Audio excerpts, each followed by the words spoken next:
Bueno, quiero agradecer especialmente a FECOLSOC por la invitación a este evento. Como siempre lo digo, es muy grato dar un espacio para todo lo que es salud ósea, entendiendo que el hueso es del que le gusta, pero desde el punto de vista de los ginecólogos somos los que vemos a las mujeres toda la vida y obviamente en lo que es la parte de la osteoporosis posmenopáusica. Esta es mi declaración de conflictos. En el momento para esta conferencia no tengo ninguna ningún conflicto de interés. He tenido patrocinio de varias casas farmacéuticas dado por la investigación clínica o en parte de consultoría. El tema que nos reúne hoy es precisamente hablar de lo que es la osteonecrosis de los maxilares asociado a medicamentos o OMAM, como es la sigla en la cual se colocó el consenso. El consenso que quiero compartir con ustedes es el consenso que se realizó junto con la Asociación Colombiana de Osteoporosis y Metabolismo Mineral y la Fundación Santa Fe, donde el Grupo de Hueso Saludable y la Fundación Santa Fe, conformado por los doctores, están listados, hicieron un estudio con el método Delphi modificado, con unas preguntas, revisión de la literatura desde el año 2003, grupos de 2 o 3 participantes para resolverlas, y posteriormente la reunión de discusión para llegar a un consenso. ¿Dónde parte toda la preocupación directamente de la osteonecrosis de la mandíbula? Básicamente el odontólogo, quien se enfrenta a nuestros pacientes que están recibiendo algún tipo de tratamiento médico para su osteoporosis y que esto va a tener implicaciones para todo lo que tiene que ver la conformación directamente de los huesos. Siempre se habla de la osteonecrosis del maxilar asociada al uso de bifosfonatos. El odontólogo entonces pregunta qué antirresortivo recibió, por cuánto tiempo se lo dieron, cuál fue la última dosis, cuáles son los niveles de los marcadores de resorción, básicamente CTX, y qué tipo de procedimiento puedo o no realizar como odontólogo, pero siempre nos trasladan a nosotros esa pregunta con el fin de que nosotros como clínicos tomemos la responsabilidad, sí o no, de que se realice algún procedimiento odontológico, lo cual es algo que discutiremos durante esta conferencia. ¿Cuál era el propósito del consenso? Primero, concientizar a los especialistas en salud ósea sobre la importancia de la salud oral, a los odontólogos y los cirujanos orales sobre la importancia del tratamiento de la osteoporosis y conocer el real impacto de esta complicación de la osteoporosis que puede ser tratada si la logramos identificar en fases tempranas. Criterios diagnósticos que existen desde el 2014, básicamente tratamiento actual o previo con terapias antirresortivas o agentes antiangiogénicos, y donde veamos un hueso expuesto en la región maxilofacial por más de 8 semanas o que comencemos a notar fístulas intra o extraorales durante el mismo lapso de tiempo. ¿Cómo prevenimos esta osteonecrosis? Primero, toda la parte de odontología, una buena higiene oral, eliminación de la enfermedad oral previa a la indicación de la medicación, exigencia a todo paciente con cáncer de una evaluación odontológica antes de iniciar algún tratamiento para su osteoporosis y evitar, una vez nuestros pacientes estén en tratamiento de osteoporosis, tratamientos odontológicos invasivos, sobre todo en pacientes oncológicos o pacientes que acumulen muchas dosis de bifosfonatos, como igual lo aclararemos más adelante. ¿Cuál es la fisiopatología? Inhibición de la remodelación ósea, inflamación e infección, inhibición de la angiogénesis, toxicidad de los tejidos blandos por los mismos bifosfonatos y una disfunción inmune innata o adquirida que tengan nuestros pacientes. Veamos un poco los datos epidemiológicos. ¿Cuál es la incidencia a nivel mundial que tenemos? Se ve que pacientes que están recibiendo bifosfonatos orales para osteoporosis, entre 1,04 a 69 por 100.000 pacientes año. Cuando hablamos de bifosfonatos endovenosos, varía entre 0 a 90 por 100.000 pacientes años. Y pacientes que estén recibiendo denosumab, el rango de incidencia es de 0 a 30,2 por 100.000 pacientes años. Llevemos esto a ejemplos un poco más claros. La incidencia de que una persona que maneje se logre accidentar es de 19 por 100.000 personas año, E igual que a una persona le caiga un rayo dentro de una tormenta, estamos hablando de 9 por 100.000 personas año. O sea que la osteonecrosis de los mandibulares o la necrosis de los mandibulares está en una proporción muy similar a lo que estamos hablando, incluso mucho más baja. Esta diapositiva la traigo para que veamos nosotros la importancia de lo que es entender en dónde tenemos a nuestro paciente.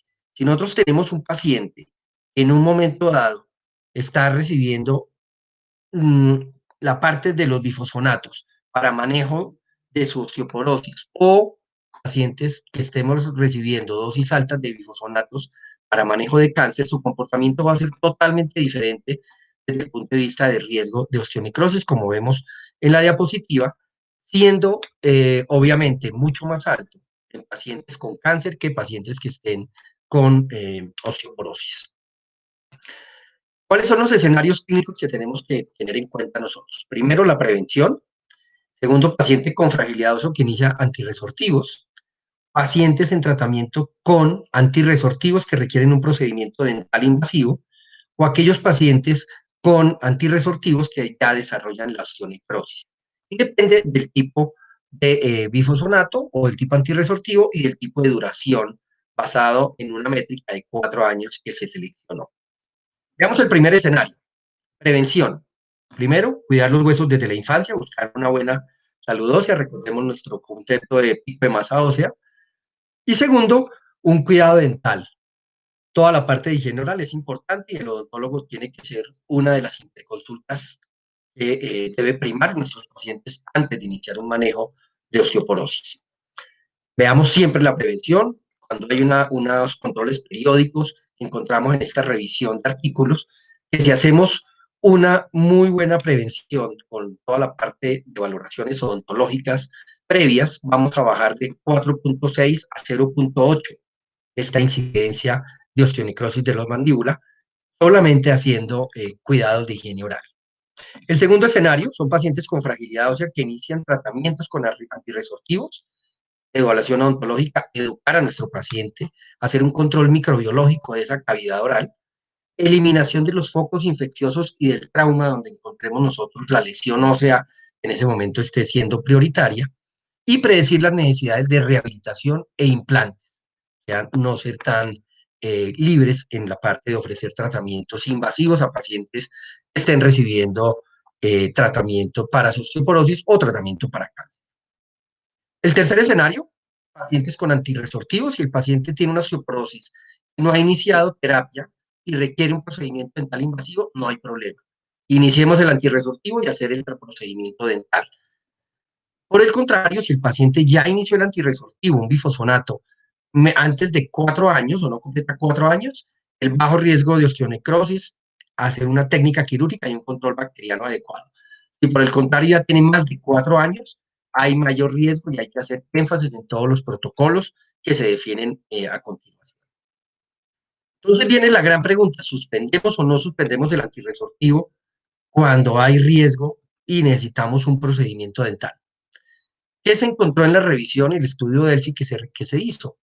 Pacientes con tratamientos con bifosfonatos, encontramos que los procedimientos asociados con un riesgo incrementado eran la amputación de la raíz, exodoncias, pérdida ósea, movimiento dental y la herida no cerrada después de un tratamiento odontológico. Se daban recomendaciones de extracción dental con un mínimo trauma, remover las espículas óseas y el cierre de la mucosa. Pero, sin embargo, la gran conclusión del consenso es esta. No se encontraron evidencias que sustenten la necesidad de un periodo de vacaciones pre-exodoncia de bifosfonatos orales para reducir el riesgo de osteonecrosis. Por el contrario, si hablamos de tratamientos de mayor a 4 años con bifosfonatos, no hay evidencia del beneficio de suspender el bifosfonato para programar el procedimiento, sencillamente sabemos la fisiología de que vamos a tener perduro, que el bifosfonato perdura en toda la parte de la matriz ósea durante más de 10 años. Se deben usar medidas que disminuyan el riesgo, o sea, eso es una buena técnica quirúrgica, una buena asepsia, y aplicar la siguiente dosis del antirresortivo una vez que en el control postquirúrgico observemos que ya el tejido blando ha cicatrizado.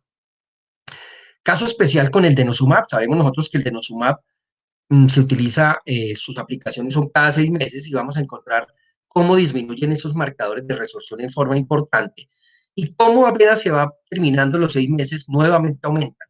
Esto lleva a que debemos considerar el mecanismo de acción del medicamento, que es lo que les comentaba del denosumab, programar el procedimiento en el momento en el cual los antirresortivos, los marcadores de resorción estén llegando nuevamente a sus niveles normales y de igual forma valorar ese tejido óseo y ese tejido blando a nivel oral para poder hacer una nueva aplicación de dosis.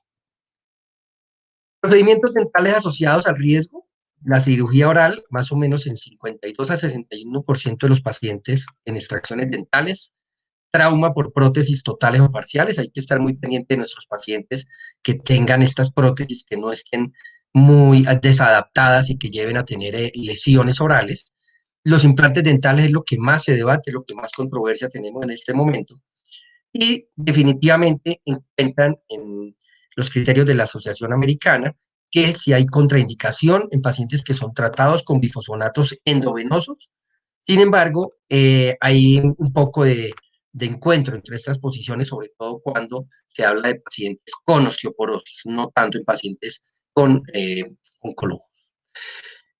Los implantes tontales, esta es la conclusión del consenso, propone que la decisión de colocar unos implantes en pacientes con osteoporosis se debe evaluar de acuerdo al concepto individual que haga cada odontólogo de ver riesgo-beneficio y si siempre se debe hacer un consentimiento informado.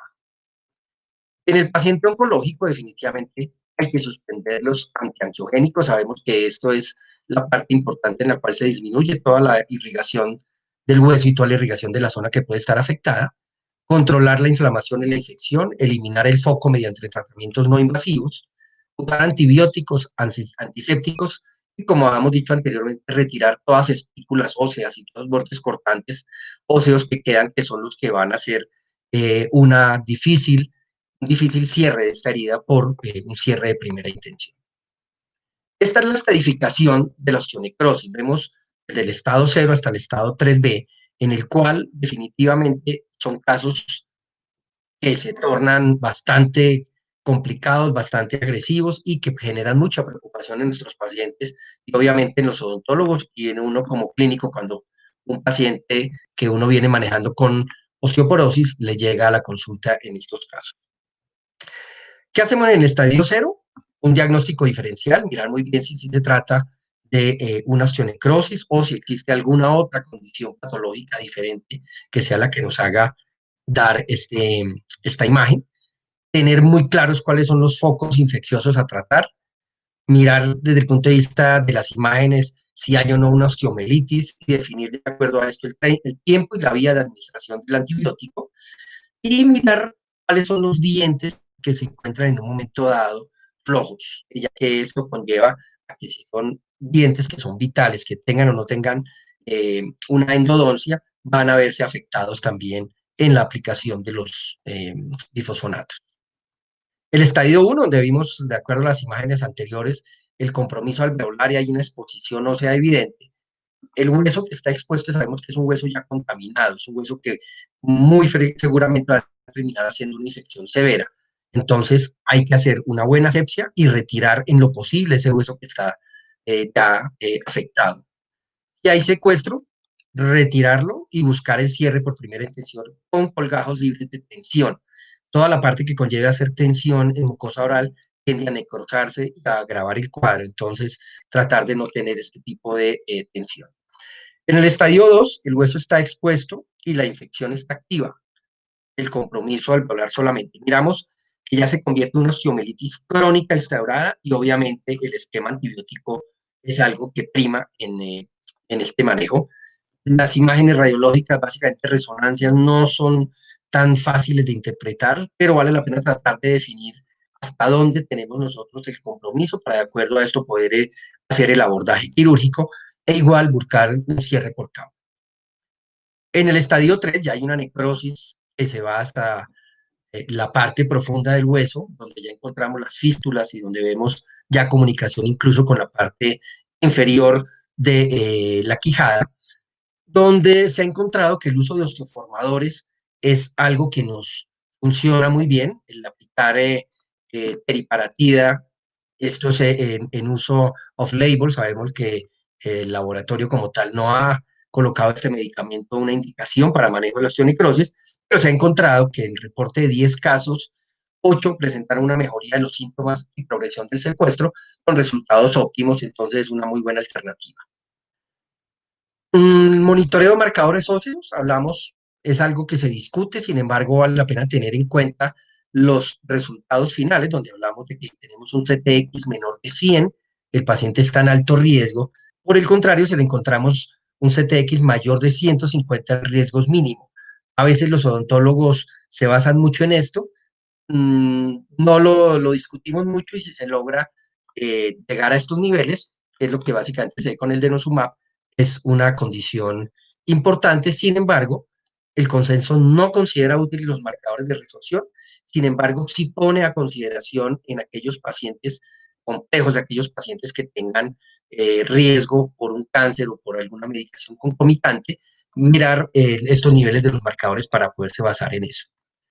Para tener en cuenta, por último, el riesgo de osteonecrosis y de osteoporosis es del 0,003% versus el riesgo de una fractura por osteoporosis es del 33%, entendiendo que la osteoporosis y una fractura de cadera aumentan la mortalidad tanto en hombres como mujeres en una forma importante. Entonces, no es dejar a un lado la osteonecrosis, es más bien mirarla con toda la data que hay, es mirar muy bien nuestro paciente antes de iniciar un manejo para osteoporosis y obviamente tener en cuenta que si el paciente nos fractura puede ser mucho más grave. Conclusiones finales, iniciar a tiempo el tratamiento para osteoporosis por el alto riesgo de fractura, indagar sobre la salud oral de los pacientes, todo lo que son enfermedades periodontales, pérdidas dentales, estado de la cavidad oral, antes de iniciar el antirresortivo. Pacientes con osteoporosis, a diferencia de los pacientes con cáncer, tienen riesgo muy bajo de presentar osteonecrosis. Y por último, los marcadores de resorción ósea no son útiles como pronóstico de osteonecrosis de los maxilares. El juicio clínico siempre nos va a permitir identificar pacientes de riesgo para tomar la mejor decisión de nuestros pacientes y no abandonarlos ni con un tratamiento odontológico ni con una osteoporosis. Siempre revisemos, recordemos la historia clínica y tengamos siempre presente que la salud de nuestros pacientes y la calidad de vida prima sobre todo. Muchas gracias.